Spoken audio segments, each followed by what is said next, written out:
Okay, thermodynamics, flow of heat or movement of heat or energy, system, surroundings, and boundary. System is the part of the universe which is under thermodynamics study. Surroundings, the rest of the universe is called surroundings. Okay, the system and the surroundings can be separated by real or imaginary boundary. If heat is given out by a system, heat can be represented by the letter Q and it is given a negative sign. If heat is absorbed by the system, it is given positive sign. Then types of system: open system, closed system, and isolated system.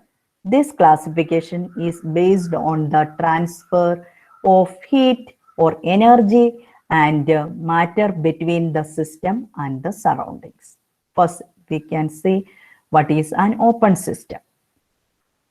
So, open system, matter and energy is exchanged between the system and the surroundings. For example, hot tea taken in an open glass. After some time, we can see that vapors escape through the from the glass to the surroundings, and also the energy is lost. So exchange of matter is taken between the system and the surroundings. Then, ഇനിയും അതിന് ഒരു example മനസ്സിലായി. അല്ലെങ്കിൽ നമ്മൾ ഒരു reaction, ഒരു test ട്യൂബിൽ ഒരു റിയാക്ഷൻ ക്യാരി ഔട്ട് ചെയ്യുക. ഫോർ എക്സാമ്പിൾ ബേറിയം ക്ലോറൈഡ് എടുത്തു, അതിനകത്തിലോട്ട് drops of dilute sulphuric acid add ചെയ്തു. അന്നേരം എന്ത് ഫോം ചെയ്തു? ബേറിയം സൾഫേറ്റ് അവിടെ ഫോം ചെയ്തു. അപ്പോൾ ആ റിയാക്ഷൻ നമ്മൾ അവിടെ സ്റ്റഡി ചെയ്യുകയാണ്. ആ റിയാക്ഷൻ നടക്കുമ്പോൾ some vapours may be exchange, some energy is produced and may be exchanged with the surroundings. ആ റിയാക്ഷൻ നമ്മൾ ക്യാരി ഔട്ട് ചെയ്യുന്നത് ഒരു ഓപ്പൺ ടെസ്റ്റ് ട്യൂബിലാണ്.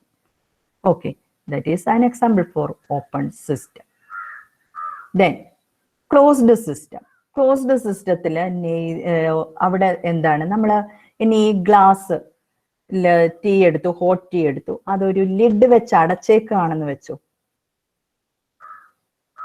അപ്പോഴെന്ത് സംഭവിക്കും? കുറെ നേരം വെച്ചേക്കുമ്പോൾ നമുക്ക് കാണാൻ പറ്റും അവിടെ വേപ്പേഴ്സ് ഒന്നും എസ്കേപ്പ് ചെയ്യുന്നില്ല. പക്ഷെ കുറെ കഴിയുമ്പോൾ അതിന്റെ എനർജി മാത്രം ലോസ് ചെയ്ത്, അതായത് തണുത്തിരിക്കുന്നതായിട്ട് കാണാൻ പറ്റും.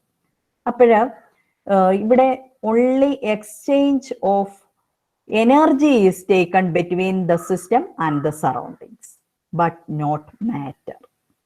അതാണ് ക്ലോസ്ഡ് സിസ്റ്റം എന്ന് പറഞ്ഞാൽ. ക്ലോസ്ഡ് ആയിട്ടിരിക്കുകയാണ്. അവിടെ സൗകര്യം എന്ന് പറഞ്ഞാൽ ഈ എനർജി ട്രാൻസ്ഫറിന് എക്സ്ചേഞ്ച് നടക്കുന്നുള്ളൂ, but not matter.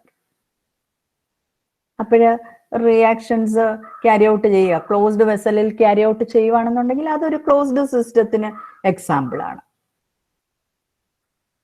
Okay, isolated system ആണെന്നുണ്ടെങ്കിലോ neither matter nor energy can be exchanged between the system and the surroundings. അവിടെ എനർജിയോ മാറ്ററോ എക്സ്ചേഞ്ച് ചെയ്യുന്നില്ല. എക്സാമ്പിൾ പറഞ്ഞാൽ തെർമൽ ഫ്ലാസ്കിൽ ഈ ഹോട്ട് ടീ പ്ലേസ് ചെയ്യുക.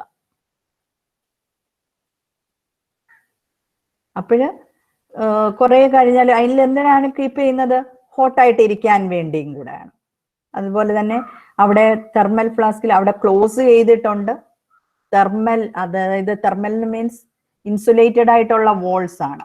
അപ്പോൾ വോൾസിനെ പറ്റി ഞാൻ ബൗണ്ടറി പറഞ്ഞപ്പോൾ വോൾസിനെ പറ്റി പറഞ്ഞാൽ അത് തന്നെ 2 ടൈപ്സ് ഉണ്ട്, ഡയാതെർമൽ വോൾസ് ആൻഡ് ഐസൊലേറ്റഡ് വോൾസ് എന്ന് പറയും. ഓക്കെ, വോൾസ് തന്നെ 2 ടൈപ്സ് ഉണ്ട്. ഡയാതെർമൽ വോൾസ് ആൻഡ് അഡേബാറ്റിക് വോൾസ് എന്ന് പറയും.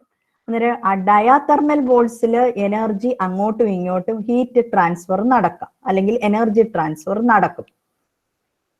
അതേസമയം എന്താണ് അഡേബാറ്റിക് വോൾസ് ആണെന്നുണ്ടെങ്കിൽ പെർഫെക്റ്റ്ലി ഇൻസുലേറ്റഡ് വോൾസ് ആണ്. No exchange of energy between the system and the surroundings takes place. അപ്പോൾ വോൾസ് തന്നെ 2 ടൈപ്സ് ഉണ്ട്, ഡയാതെർമൽ ആൻഡ് അഡേബാറ്റിക്. എന്താണ് ഡയാതെർമൽ വോൾസ് എന്ന് പറഞ്ഞാൽ? അവിടെ energy can be exchanged between the system and the surroundings. അതേസമയം അഡേബാറ്റിക് വോൾസ് എന്ന് പറഞ്ഞാലോ, energy cannot be exchanged between the system and the surroundings. Well insulated ആയിരിക്കും അതിന്റെ വോൾസ് എന്ന് പറഞ്ഞാൽ. അതേസമയം ഡയാതെർമൽ വോൾസ് എന്ന് പറഞ്ഞാൽ എന്താണ്? പെർഫെക്റ്റ്ലി കണ്ടക്ടിങ് ആയിരിക്കും, ഹീറ്റിനെയൊക്കെ കണ്ടക്ട് ചെയ്യാവുന്ന വോൾസ് ആയിരിക്കും.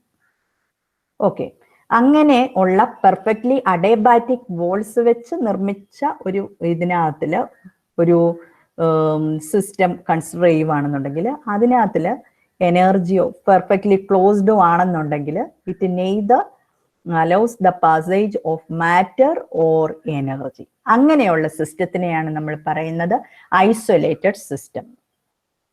Okay, so systems according to the exchange of matter and energy between the surroundings and the systems systems can be classified as open system, closed system and isolated system. ഇനി വേറൊരു classification ഉണ്ട്, homogeneous and heterogeneous system. എന്താണ് homogeneous system എന്ന് പറഞ്ഞാൽ?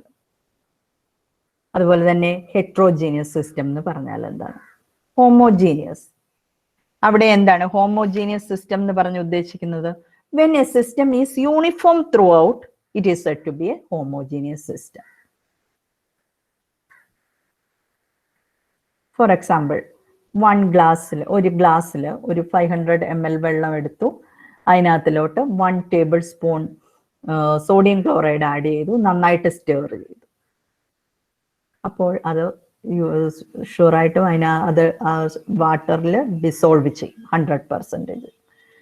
അപ്പോൾ അതൊരു true സൊല്യൂഷനായിട്ട് മാറി. അതൊരു ഹോമോജീനിയസ് സിസ്റ്റമാണ്. അവിടെ നമുക്ക് ഫിസിക്കലി ഡിസ്റ്റിങ്വിഷബിൾ ആയിട്ടുള്ള ഡിസ്റ്റിങ്ക്റ്റ് ആയിട്ടുള്ള പാർട്ടീഷനോ സെപ്പറേഷനോ ഓഫ് ലെയേഴ്സോ ഒന്നും ഉണ്ടാകുന്നില്ല. അവിടെ it's composition is uniform through out, homogeneous system. Okay, അതുപോലെ ഷുഗർ സൊല്യൂഷൻ, ഒരു ഗ്ലാസ്സിൽ അല്ലെങ്കിൽ ഗ്ലൂക്കോസ് സൊല്യൂഷൻ, ഗ്ലൂക്കോസ് എടുത്ത് ഒരു സാച്ചുറേറ്റഡ് സൊല്യൂഷൻ അല്ല ഞാൻ ഉദ്ദേശിക്കുന്നത്, ഒരു സ്പൂൺ ആഡ് ചെയ്ത് അപ്പോഴതൊരു ട്രൂ സൊല്യൂഷൻ ആയിട്ട് മാറും. അതൊരു ഹോമോജീനിയസ് സൊല്യൂഷൻ ആണ്. മിക്സ്ചർ ഓഫ് ഗ്യാസസ്, നമ്മുടെ എയർ എന്ന് പറയുന്നത് അതിന് നല്ല ഉദാഹരണമാണ്. അതിനകത്തിൽ നമുക്ക് വേറെ ഒന്നിനെയും പല ഗ്യാസസ് ഉണ്ട്, ഓക്സിജൻ ഉണ്ട്, കാർബൺ ഡൈ ഓക്സൈഡ് ഉണ്ട്, നൈട്രജൻ ഗ്യാസ് ഉണ്ട്. പക്ഷെ അവയെ ഒന്നും നമുക്ക് ഫിസിക്കലി എന്താണ് സെപ്പറേറ്റ് ചെയ്ത് മാറ്റാൻ പറ്റുന്നതല്ല. അവയെല്ലാം കൂടെ it is uniform throughout. Composition is uniform throughout. Okay, അങ്ങനെയുള്ള സിസ്റ്റത്തിനെയാണ് ഹോമോജീനിയസ് സിസ്റ്റം എന്ന് പറയുന്നത്. ഫോർ എക്സാമ്പിൾ, ഇനി ഹെട്രോജീനിയസ് സിസ്റ്റം എന്ന് പറഞ്ഞാൽ, അതായത് പിന്നെ ഹോമോജീനിയസ് സിസ്റ്റത്തിന് ഒരു സ്പെഷ്യാലിറ്റിയോടെ പറയാം. It consist of only one phase. Phase എന്താണ്? ഇനി ഫേസ് എന്ന് പറഞ്ഞാൽ അപ്പോഴ് നമുക്ക് ഹെട്രോജീനിയസ് സിസ്റ്റത്തിലോട്ട് പോകാം. ഹെട്രോജീനിയസ് സിസ്റ്റത്തിൽ എന്താണ്? What is a heterogeneous system? A system consisting of 2 or more phases is said to be a heterogeneous system. A system consisting of 2 or more phases is said to be a heterogeneous system. ഇവിടെ 2 3 1 2 അതിലധികമോ faces ഉണ്ടായിരിക്കും. For example, നമ്മൾ phenol ലാബിൽ test ട്യൂബിൽ ഫീനോളും വാട്ടറും കൂടെ mix ചെയ്യുന്നു. അത് ഫീനോൾ ഒരു പരിധി വരെയും പാർഷ്യലി മിസിബിൾ ആണ്. പക്ഷെ നന്നായിട്ട് ആ ടെസ്റ്റ് ട്യൂബ് ക്ലോസ് ചെയ്ത് വെച്ചിട്ടോ ഷെയ്ക്ക് ചെയ്താലും കുറെ കഴിയുമ്പോൾ അത് സെറ്റിൽ ചെയ്ത് 2 ലെയേഴ്സ് ആയിട്ട് മാറി നിൽക്കുന്നതായിട്ട്. അത് വേറെ എക്സാമ്പിളും ധാരാളം പറയാൻ പറ്റും. ഓയിൽ ആൻഡ് വാട്ടർ, ഒരു ടെസ്റ്റ് ട്യൂബിൽ എടുത്തിട്ട് സെപ്പറേറ്റ് നന്നായിട്ട് ഷെയ്ക്ക് ചെയ്തിട്ട് വീണ്ടും അതിനെ ഒന്ന് സെറ്റിൽ ചെയ്യാൻ അനുവദിക്കുകയാണെന്നുണ്ടെങ്കിൽ 2 ലെയർ ആയിട്ട് തീർച്ചയായിട്ടും അന്നേരം അവിടെ നമുക്ക് രണ്ട് ഫേസസ്, അവിടെ മെക്കാനിക്കലി സെപ്പറബിൾ ആയിട്ടുള്ള ഫിസിക്കൽ മെത്തേഡോ ഏതെങ്കിലും മെത്തേഡ് വെച്ച് നമുക്ക് അവയെ രണ്ട് ഫേസസ് ആയിട്ട് മാറ്റിയെടുക്കാം. ഒരു ഫേസ് എന്ന് പറഞ്ഞാൽ അയാൾ ഹോമോജീനിയസ് ആയിരിക്കും. കെറോസിൻ ആൻഡ് വാട്ടർ, അവിടെ രണ്ട് ലെയർ ആയിട്ട് കെറോസിൻ മേളിൽ കിടക്കും, വാട്ടർ അടിയിലും. ഓക്കെ, അതിന്റെ രണ്ട് ഫിസിക്കലി സെപ്പറബിൾ ആയിട്ടുള്ള രണ്ട് ലെയേഴ്സ് ആയിട്ട് മാറ്റിയെടുക്കാം. അന്നേരം അവിടെ രണ്ട് ഫേസസ് ഉണ്ട്. It is heterogeneous system. അത് ക്ലിയർ ആയെന്ന് വിചാരിക്കും. ഓക്കെ, മഡി വാട്ടർ, അവിടെ സോളിഡും വാട്ടറുമാണ്. അന്നേരം നമുക്ക് മഡി വാട്ടർ കുറെ കഴിയുമ്പോൾ എന്തായിരിക്കും, സെറ്റിൽ ചെയ്ത് അവിടുത്തെ മഡ് സെറ്റിൽ ചെയ്ത് ബോട്ടം ആയിട്ട് കിടക്കും. പിന്നെ അതിന്റെ മേളിൽ ക്ലിയർ ലിക്വിഡ് ആവും. ഓക്കെ, അതെന്ന് പറയുന്നത് ഒരു ഹെറ്ററോജീനിയസ് സിസ്റ്റമാണ്. ഓക്കെ, അന്നേരം അതിന്റെ എന്താണ് കോമ്പോസിഷൻ അനുസരിച്ച് അതിനെ ക്ലാസിഫൈ ചെയ്തേക്കുന്നു. പിന്നെ അതുപോലെ തന്നെ CCl4 ആൻഡ് വാട്ടർ. CCl4 എന്ന് പറയുന്നത് ഒരു ഓർഗാനിക് സോൾവെന്റ് ആണ്. വാട്ടർ എന്ന് പറയുന്നത് ഒരു അല്ലാത്ത സോൾവെന്റ്, പോളാർ സോൾവെന്റ്. അന്നേരം ഇവരും എന്താണ്, ഇതൊരു ഹെറ്ററോജീനിയസ് സിസ്റ്റമാണ്. ഓക്കെ, അന്നേരം ഹോമോജീനിയസ് ആൻഡ് ഹെറ്ററോജീനിയസ് സിസ്റ്റം വേറെ സിസ്റ്റത്തിന്റെ ഒരു ടൈപ്പ് ക്ലാസിഫിക്കേഷൻ. ഇനി നമ്മൾ തെർമോഡൈനാമിക്സിൽ ഇങ്ങനെ പഠിച്ചു വരുമ്പോഴും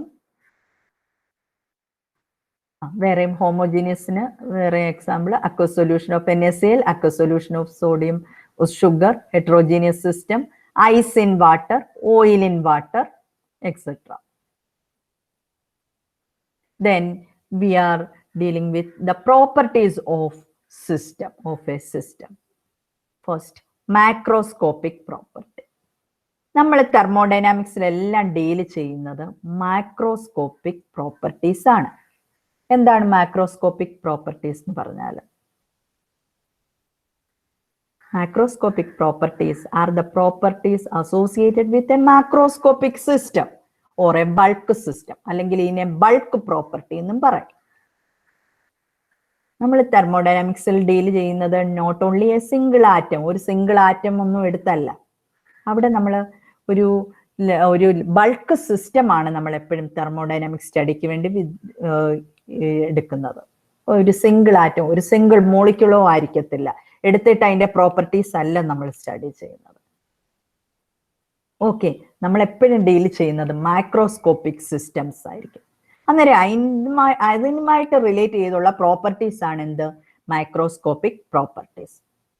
properties associated with a macroscopic system. Macroscopic ആയിട്ടുള്ള ഒരു സിസ്റ്റം. നമ്മൾ 5 liters of gas or 5 liters of NaCl എന്നൊക്കെ ആയിരിക്കും നമ്മൾ പറയുന്നത്. Macroscopic, not a single atom or molecule here we are considering. So ഇനി മൈക്രോസ്കോപ്പിക് പ്രോപ്പർട്ടീസ് നമ്മൾ ഈ സാധാരണ പറയുന്ന volume, pressure, temperature, density, viscosity, അങ്ങനെ ധാരാളം പ്രോപ്പർട്ടീസ്, മോൾ ഫ്രാക്ഷൻ, അതുപോലെ തന്നെ surface tension, specific heat, refractive index, അതെല്ലാം തന്നെ കോൺസെൻട്രേഷൻ, ഡെൻസിറ്റി, ഇതെല്ലാം തന്നെ എന്താണ്? മൈക്രോസ്കോപ്പിക് പ്രോപ്പർട്ടിയാണ്. വളരെ കോമൺ ആയിട്ടുള്ള പ്രോപ്പർട്ടീസ് ആണ് നമ്മൾ എപ്പോഴും എടുക്കുന്നത്. Volume, pressure, temperature, composition. Okay, ഇത്രയും പ്രോപ്പർട്ടീസ് നമ്മൾ യൂഷ്വലായിട്ട് യൂസ് ചെയ്യാറുണ്ട്. Okay, macroscopic property. Right. Then അന്നേരം മൈക്രോസ്കോപ്പിക് പ്രോപ്പർട്ടി എന്താണ്? Properties of individual atoms and molecules of a system at micro level. Here we are not considering microscopic properties. We are mostly dealing about in thermodynamics microscopic properties. Bulk system ആയിട്ടുള്ള properties ആണ് നമ്മൾ deal ചെയ്യുന്നത്. Microscopic property atomic mass, molecular mass ഒക്കെ example ആണ്. Only for your information I am discussing microscopic property. Then microscopic properties തന്നെ 2 types ഉണ്ട്. Extensive properties and intensive properties. Macroscopic പ്രോപ്പർട്ടീസിൽ ഞാൻ ധാരാളം എക്സാമ്പിൾസ് പറഞ്ഞു. ഡെൻസിറ്റി, കോഎഫിഷ്യന്റ് ഓഫ് വിസ്കോസിറ്റി, ഇത് അതുപോലെ തന്നെ specific heat capacity, concentration, pressure, volume, temperature, ധാരാളം പ്രോപ്പർട്ടീസ് നാം പറഞ്ഞു കഴിഞ്ഞു. പക്ഷെ അയാളെ പിന്നെയും ക്ലാസിഫൈ ചെയ്യുന്നുണ്ട് മാക്രോസ്കോപ്പിക് പ്രോപ്പർട്ടീസിനെ. Extensive properties and intensive properties, very very very important, usually asked question, 2 marks question. What are extensive properties and intensive properties? Or you may be given some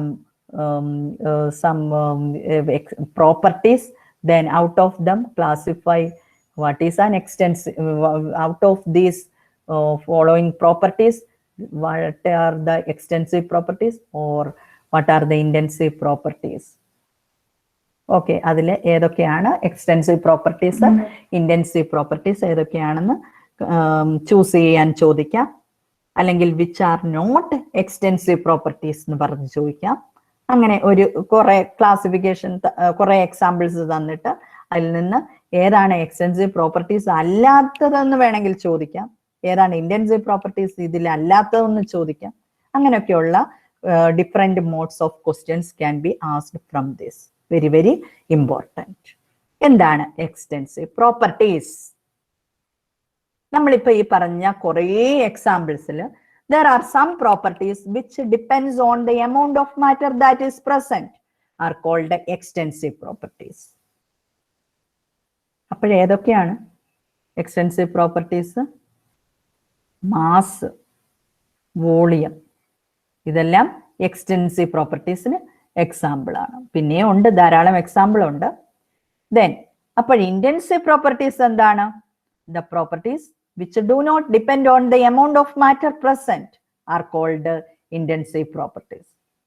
ഈ പറഞ്ഞ മൈക്രോസ്കോപ്പിക് പ്രോപ്പർട്ടീസിൽ ചിലത് അതിന്റെ എമൗണ്ട് ഓഫ് മാറ്ററിനെ ഡിപ്പെൻഡ് ചെയ്യുന്നു. ചില properties, ചില microscopic properties അതിന്റെ എമൗണ്ടിനെ ഒന്നും വെച്ചായിരിക്കത്തില്ല അതിന്റെ പ്രോപ്പർട്ടീസ്. അങ്ങനെയുള്ളയാളെ ഇന്റൻസീവ് പ്രോപ്പർട്ടീസ് എന്ന് പറയുന്നു. ചിലത് അതിന്റെ എമൗണ്ട് ഓഫ് മാറ്റർ അനുസരിച്ച് അതിന്റെ ഇത് വ്യത്യാസം വരും. ഓക്കെ, നമുക്ക് നോക്കാം, ഒന്നുകൂടെ ഒന്ന് ഇലാബറേറ്റ് ആയിട്ട് നോക്കാം. Mass M. ഓക്കെ, നമ്മൾ ഒരു സ്പൂൺ പഞ്ചസാര എടുത്താലും ഒരു ചാക്ക് പഞ്ചസാര എടുത്താലും അതിന്റെ മാസ് എമൗണ്ട് അനുസരിച്ച് മാറുന്നില്ലേ? ഇല്ലേ? അല്ലെങ്കിൽ 1 gram ഗോൾഡ് എടുക്കുന്നു, അല്ലെങ്കിൽ ഒരു തരി ഗോൾഡ് എടുക്കുന്നു, അല്ലെങ്കിൽ ഒരു കൈ നിറയും ഗോൾഡ് എടുക്കുന്നു. അന്നേരം അത് തമ്മിൽ അതിന്റെ മാസ് വ്യത്യാസം വരുന്നില്ലേ? അതുപോലെ തന്നെ വോളിയം, ഇത് പറഞ്ഞതുപോലെ തന്നെ ഒരു സ്പൂണും പഞ്ചസാര എടുക്കുന്നതും ഒരു ചാക്ക് എടുക്കുന്നതുമായിട്ട് അതിന്റെ വോളിയം മാറുന്നില്ലേ? അതിന്റെ എമൗണ്ട് അനുസരിച്ച് വോളിയം മാറത്തില്ലേ? ഓക്കെ, അതെല്ലാം എക്സ്റ്റെൻസീവ് പ്രോപ്പർട്ടീസ്. എന്നാൽ certain പ്രോപ്പർട്ടീസ്, അതിന്റെ എന്താണ് properties that does not depend on the amount of matter present. Temperature. Okay. For example, വാട്ടറിന്റെ ബോയിലിംഗ് ടെമ്പറേച്ചർ, ബോയിലിംഗ് പോയിന്റ് എന്ന് പറയുന്നത് 100 ആണ്. അത് എന്ന് പറയുന്നത് ഒരു ബീക്കർ എടുത്താലും ഒരു ബക്കറ്റ് നിറയും വെള്ളം എടുത്താലും അതിന്റെ ബോയിലിംഗ് ടെമ്പറേച്ചർ മാറുന്നില്ല, ആ ടെമ്പറേച്ചർ മാറുന്നില്ല, ബോയിലിംഗ് പോയിന്റ് മാറുന്നില്ല.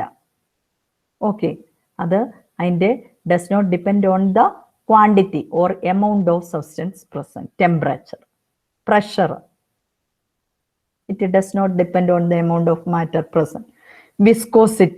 വിസ്കോസിറ്റി, അത് ഒരു അല്പം എന്താണ്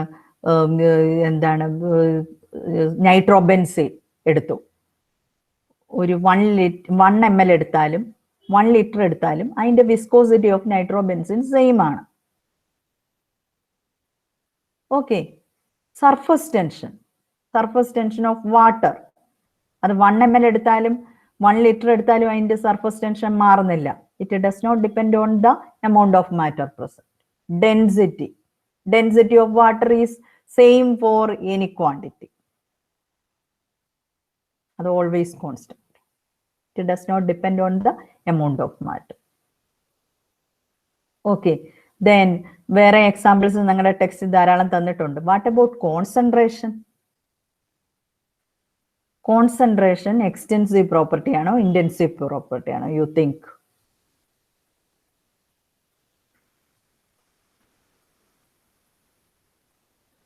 ആർക്ക് പറയാം? Intensive property. വൈ? പറയുവാണെങ്കിൽ ഏത് പറഞ്ഞാലും അതിന്റെ എക്സ്പ്ലനേഷനൂടെ പറയണം. വേറെ ഒന്നുമല്ല, നിങ്ങൾക്ക് അറിയത്തില്ലെങ്കിലും കുഴപ്പമൊന്നുമില്ല, നമുക്കത് പഠിച്ചെടുക്കണമല്ലോ.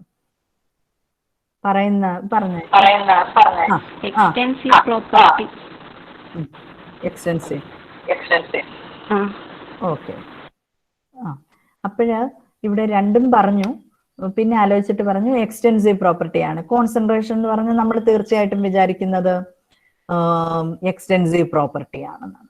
കാരണം അത് നമ്മളിപ്പോൾ ഒരു കുറച്ച് വെള്ളം എടുത്ത് നിങ്ങളുടെ മനസ്സിൽ വരുന്നത് സബ്സ്റ്റൻസ് ആഡ് ചെയ്യുന്ന അനുസരിച്ച് അതിന്റെ കോൺസെൻട്രേഷനും കൂടും. ഫോർ എക്സാമ്പിൾ NaCl, അതിന്റെ കോൺസെൻട്രേഷൻ നമ്മൾ കുറച്ച് ആഡ് ചെയ്താൽ ആ ഒരു കോൺസെൻട്രേഷൻ ആയിരിക്കും, അല്ലെങ്കിൽ അത് കൂടുതൽ. അല്ലെങ്കിൽ എന്താണ് NaOH പെല്ലറ്റ്സ് വീണ്ടും വീണ്ടും ആഡ് ചെയ്ത് ഡിസോൾവ് ചെയ്യുന്ന അനുസരിച്ച് അതിന്റെ പ്രോപ്പർട്ടി കോൺസെൻട്രേഷൻ മാറും എന്നുള്ളതാണ്. അതാണ് നിങ്ങൾ ചിന്തിക്കുന്നത്. പക്ഷേ ഇങ്ങനെയല്ല നിങ്ങൾ ചിന്തിക്കേണ്ടത്. നമ്മൾ ഒരു 1 നോർമൽ NaOH സൊല്യൂഷൻ കൺസിഡർ ചെയ്യുന്നു. 1 നോർമൽ NaOH സൊല്യൂഷൻ കൺസിഡർ ചെയ്യുന്നു. അന്നേരം നിങ്ങൾ ആ കൺസിഡർ ചെയ്യുന്നതിന്റെ മിസ്റ്റേക്ക് ആണ് ഇവിടെ പറഞ്ഞു വരുന്നത്. 1 നോർമൽ NaOH എന്ന് പറഞ്ഞാൽ അതിന്റെ കോൺസെൻട്രേഷൻ ഒരു ബീക്കറിൽ എടുത്താലും ഒരു ബ്യൂററ്റിൽ എടുത്താലും ഏതെടുത്താലും അല്ലെങ്കിൽ ഒരു ചെറിയ ടെസ്റ്റ് ട്യൂബിൽ എടുത്താലും ആ 1 നോർമൽ കോൺസെൻട്രേഷൻ സെയിം ആണ്. ഇപ്പൊ ക്ലിയർ ആയെന്ന് വിചാരിക്കുന്നു. സോ കോൺസെൻട്രേഷൻ അതൊരു ഇമ്പോർട്ടൻറ്റ് പ്രോപ്പർട്ടിയാണ്, അത് നിങ്ങൾ മനസ്സിലാക്കേണ്ടതാണ്. അന്നേരം ഇത് ബാക്കിയെല്ലാം ഒരു പക്ഷെ നിങ്ങൾക്ക് പറയാൻ പറ്റുമായിരിക്കും, പക്ഷെ കോൺസെൻട്രേഷൻ വരുമ്പോൾ മിക്കവാറും മിസ്ലീഡ് ചെയ്ത് പോകാറുണ്ട്. അന്നേരം കോൺസെൻട്രേഷൻ എന്ന് പറയുന്നത് നമ്മൾ ആ പർട്ടിക്കുലർ കോൺസെൻട്രേഷനിൽ അത് 1 നോർമൽ എന്നുള്ളത് 1 നോർമൽ തന്നെയായിരിക്കും. എത്ര എടുത്താലും 1 ബീക്കർ എടുത്താലും 1 ടെസ്റ്റ് ട്യൂബ് എടുത്താലും എല്ലാം തന്നെ 500 ml എടുത്താലും 1 ml എടുത്താലും എല്ലാം 1 നോർമൽ NaOH എന്ന് പറഞ്ഞാൽ 1 നോർമൽ തന്നെയായിരിക്കും. That does not depend on the amount of substance present. Right? ഇപ്പൊ ക്ലിയർ ആയോ? ഓക്കെ. അതാണ് കോൺസെൻട്രേഷൻ എന്നുള്ളതിന്റെ സവിശേഷത. ഞാൻ ഒരു ഡൗട്ട് ചോദിച്ചോട്ടെ? അപ്പൊ ഈ വോളിയം എക്സ്റ്റെൻസീവ് പ്രോപ്പർട്ടി എക്സാമ്പിൾ എന്നല്ലേ പറഞ്ഞേ? പറയാം, മൈക്കൊന്ന് ഓഫ്. ഓക്കെ, വോളിയം എന്ന് പറഞ്ഞാല് ഈ വോളിയം എന്ന് ഞാൻ പറഞ്ഞില്ലേ, നമ്മൾ കുറച്ച് ഒരു എമൗണ്ട് ആഡ് ചെയ്യുന്ന അനുസരിച്ച് അതിന്റെ വോളിയം മാറത്തില്ലേ? നമ്മൾ ഒരു ബാലൻസിലോട്ട് കുറച്ച് ഏതെങ്കിലും ഒരു സബ്സ്റ്റൻസ് ആഡ് ചെയ്തു. ഫോർ എക്സാമ്പിൾ ഒരു ഇച്ചിരി കോട്ടൺ എടുത്തു വെച്ചു, അതിലോട്ട് വീണ്ടും വീണ്ടും കോട്ടൺ ആഡ് ചെയ്തുകൊണ്ടിരുന്നാൽ അതിന്റെ വോളിയം മാറത്തില്ലേ? എൻലാർജ് ചെയ്തുകൊണ്ടിരിക്കത്തില്ലേ? അതാണ് അവിടെ ഉദ്ദേശിക്കുന്നത്. അത് എമൗണ്ട് ഓഫ് മാറ്ററിനെ ഡിപ്പെൻഡ് ചെയ്തിരിക്കും. എമൗണ്ട് ആഡ് ചെയ്യുന്ന അനുസരിച്ച് അതിന്റെ വോളിയം വ്യത്യാസം വരും. മനസ്സിലായി? 1 ml എന്നുള്ളതല്ല കൺസിഡർ ചെയ്യേണ്ടത്. ഇതിലോട്ട് എമൗണ്ട് ആഡ് ചെയ്യുന്ന അനുസരിച്ച് amount that depends on the amount of substance present. Volume മാസും അത് തന്നെ, അതിന്റെ എമൗണ്ടിനനുസരിച്ച് വ്യത്യാസം വരും. ഇപ്പൊ ക്ലിയർ ആയെന്ന് വിചാരിക്കുന്നു. ഓക്കെ, നമ്മൾ എത്രയും സബ്സ്റ്റൻസ് എടുക്കുന്നു അതിന്റെ കൂടെ ആഡ് ചെയ്യുന്ന അനുസരിച്ച് അതിന്റെ വോളിയം വ്യത്യാസം വരും തീർച്ചയായിട്ടും. ഓക്കെ, വിസ്കോസിറ്റി ഒന്നും അങ്ങനെയല്ല, അതാണ് പറഞ്ഞു വന്നത്. അത് 1 ml എടുത്താലും 10 ml എടുത്താലും 100 ml എടുത്താലും 500 ml എടുത്താലും viscosity of a particular solvent is the same density. Okay, ടെമ്പറേച്ചറും അങ്ങനെ തന്നെയാണ്. കോൺസെൻട്രേഷന്റെ കാര്യം നമ്മൾ പല വോളി അല്ലെങ്കിൽ പല എമൗണ്ട് വെച്ച് നമുക്ക് സെയിം കോൺസെൻട്രേഷൻ ഉണ്ടാക്കാൻ പറ്റും, അതല്ലേ മാം പറയുന്നത്? അങ്ങനെയല്ല. ഞാനിപ്പോ 1 നോർമൽ NaOH എന്ന് പറഞ്ഞാൽ നിങ്ങൾ അത് കൺസിഡർ ചെയ്യാം. 1 നോർമൽ NaOH എന്ന് ഞാൻ അവിടെ കോൺസെൻട്രേഷൻ പറഞ്ഞു കഴിഞ്ഞിട്ടുണ്ട്. Okay, 1 normal NaOH. ആ 1 നോർമൽ NaOHന്റെ ഇതെന്ന് പറഞ്ഞത് 5 ml എടുത്താലും 100 ml എടുത്താലും 500 ml എടുത്താലും 1 ലിറ്റർ എടുത്താലും 1 നോർമലിന്റെ കോൺസെൻട്രേഷൻ മാറുന്നുണ്ടോ? ഇല്ല. അത് സ്പെസിഫൈ ചെയ്യണം, കോൺസെൻട്രേഷൻ സ്പെസിഫൈ ചെയ്യണം. ഓക്കെ, അതുപോലെ 2 നോർമൽ എന്നെടുത്ത ആ സ്പെസിഫിക് കോൺസെൻട്രേഷനിൽ അതിന്റെ ക്വാണ്ടിറ്റി അനുസരിച്ച് ഞാനിപ്പോഴ് നിങ്ങളോട് പറയാം. ഒരു ബീക്കറിൽ ഓൾറെഡി അതിനകത്തില് ഒരു 50 ml NaOH 1 നോർമൽ ഇരിപ്പുണ്ട്. അതിനകത്തോട്ട് 50 ml NaOHും കൂടെ ആഡ് ചെയ്യുക. 1 നോർമൽ തന്നെയാണ്. ആഡ് ചെയ്തുകൊണ്ട് അവിടുത്തെ നോർമാലിറ്റി വ്യത്യാസം വരുന്നുണ്ടോ? ഇല്ല. അന്നേരം ഇപ്പൊ ടോട്ടൽ 100 ml 1 നോർമൽ NaOH എന്നേ ഉള്ളൂ. പക്ഷെ അതിന്റെ എമൗണ്ട് മാറുന്ന അനുസരിച്ച് അതിന്റെ കോൺസെൻട്രേഷൻ മാറുന്നില്ല. ത്രൂ ഔട്ട് അത് 1 നോർമൽ തന്നെയാണ്. റൈറ്റ്? ഓക്കെ, ഇരുന്ന് ആലോചിച്ചാൽ മതി, ഇത് ചെയ്ത് നോക്കുക. പിന്നെ അതുപോലെ തന്നെ ധാരാളം ഉണ്ട്. പിന്നെ എമൗണ്ട് ഓഫ് സബ്സ്റ്റൻസിനെ ഡിപ്പെൻഡ് ചെയ്ത് വേറെയും എക്സാമ്പിൾസ് ഉണ്ട്. പിന്നെ ഈ തെർമോഡൈനാമിക് പ്രോപ്പർട്ടീസ് നമ്മൾ ഇനി സ്റ്റഡി ചെയ്യാൻ പോകുന്ന entropy, enthalpy, work function, free energy, ഇവരെല്ലാം തന്നെ that depends on the amount of substance present. So they are coming under the classification of extensive properties. Microscopic properties il parayunna work function, free energy, enthalpy, entropy അങ്ങനെയുള്ള എല്ലാ thermodynamic പ്രോപ്പർട്ടീസും ഇനി നമ്മൾ അങ്ങോട്ട് പഠിച്ചു വരുന്നുണ്ട്. അപ്പോഴ് അതെല്ലാം തന്നെ that depends on the amount of substance present. All these are coming under the classification of extensive properties that depends on the amount of substance present. ഇനി എക്സ്റ്റെൻസീവ് പ്രോപ്പർട്ടീസിന് വേറെ എക്സാമ്പിൾസ് ഒന്നും കിട്ടിയില്ലെങ്കിലും ഇത് ഓർത്തിരുന്നോളുക. എല്ലാം ഫ്രീ എനർജി, വർക്ക് ഫങ്ഷൻ എല്ലാം തന്നെ thermodynamic properties എല്ലാം തന്നെ എക്സ്റ്റെൻസീവ് പ്രോപ്പർട്ടീസ് ആണ്.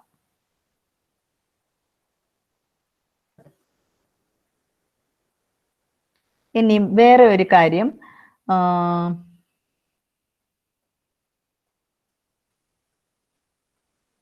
ഹീറ്റ് കപ്പാസിറ്റിയും സ്പെസിഫിക് ഹീറ്റ് കപ്പാസിറ്റി, അതില് ഏതാണ് എക്സ്റ്റെൻസീവ് പ്രോപ്പർട്ടി, ഏതാണ് ഇന്റൻസീവ് പ്രോപ്പർട്ടി?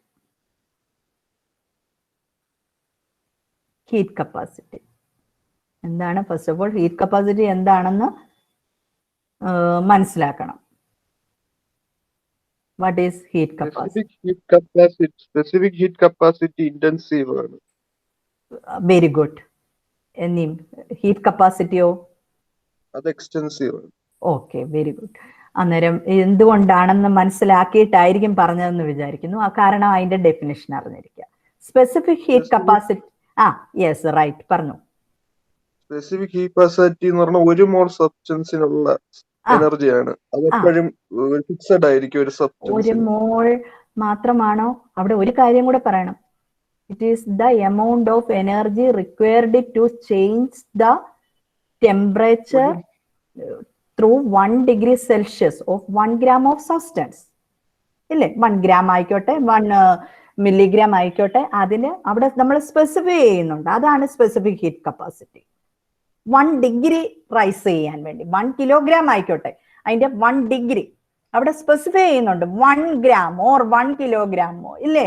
റൈറ്റ്. അന്നേരം അവിടെ സ്പെസിഫിക് ഹീറ്റ് കപ്പാസിറ്റി എപ്പോഴും അവിടെ കോൺസ്റ്റന്റ് ആയിരിക്കണം.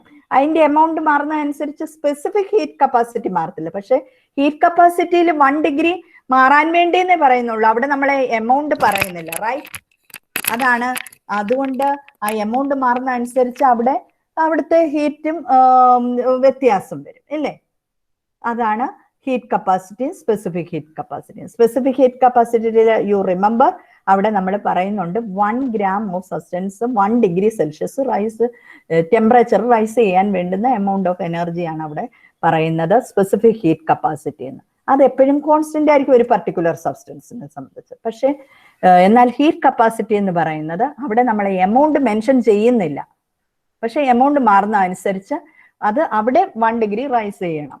അതിന് വേണ്ടുന്ന ഹീറ്റ് കപ്പാസിറ്റിയാണ് അല്ല എനർജിയാണ് പറയുന്നത് ഹീറ്റ് കപ്പാസിറ്റി എന്ന് പറയുന്നത്. ഓക്കെ, അപ്പോഴും specific heat capacity is an intensive property, heat capacity is an extensive property. ഇതൊക്കെ നിങ്ങളുടെ ടെക്സ്റ്റിൽ എക്സാമ്പിൾ തന്നിട്ടുണ്ട്. ഓക്കെ, വേറെ എക്സാമ്പിൾസ് അന്നേരം ധാരാളം എക്സാമ്പിൾസ് ഉണ്ട്. പ്രോപ്പർട്ടീസ്, മാക്രോസ്കോപ്പിക് പ്രോപ്പർട്ടീസ്, അതിനെ എക്സ്റ്റെൻസീവ് എന്നും ഇന്റൻസീവ് എന്നും ക്ലാസിഫൈ ചെയ്തിട്ടുണ്ട്. പിന്നെ വോളിയം, മാസ്. എന്നാൽ മോളാർ വോളിയം എന്ന് പറയുന്നത് ഇന്റൻസീവ് പ്രോപ്പർട്ടിയാണ്. 1 mol ആണ് അവിടെ കൺസിഡർ ചെയ്യുന്നത്.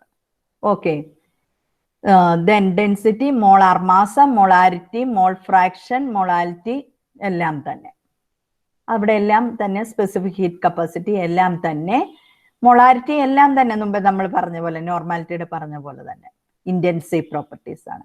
എക്സ്റ്റെൻസീവ് പ്രോപ്പർട്ടീസിൽ volume, mass, enthalpy, entropy, free energy, heat capacity ഇതെല്ലാം തന്നെ എക്സ്റ്റെൻസീവ് പ്രോപ്പർട്ടീസ് ആണ്. ഇപ്പൊ നിങ്ങൾക്ക് ധാരാളം എക്സാമ്പിൾസ് എഴുതാനുള്ളതായിട്ടുണ്ട്. First of all you identify or distinguish between extensive. Okay, ഇത്രയും സമയമായില്ലേ? Okay, we can stop now. Okay, ധാരാളം പേര് ആബ്സെന്റ് ആണല്ലോ ഇന്ന്.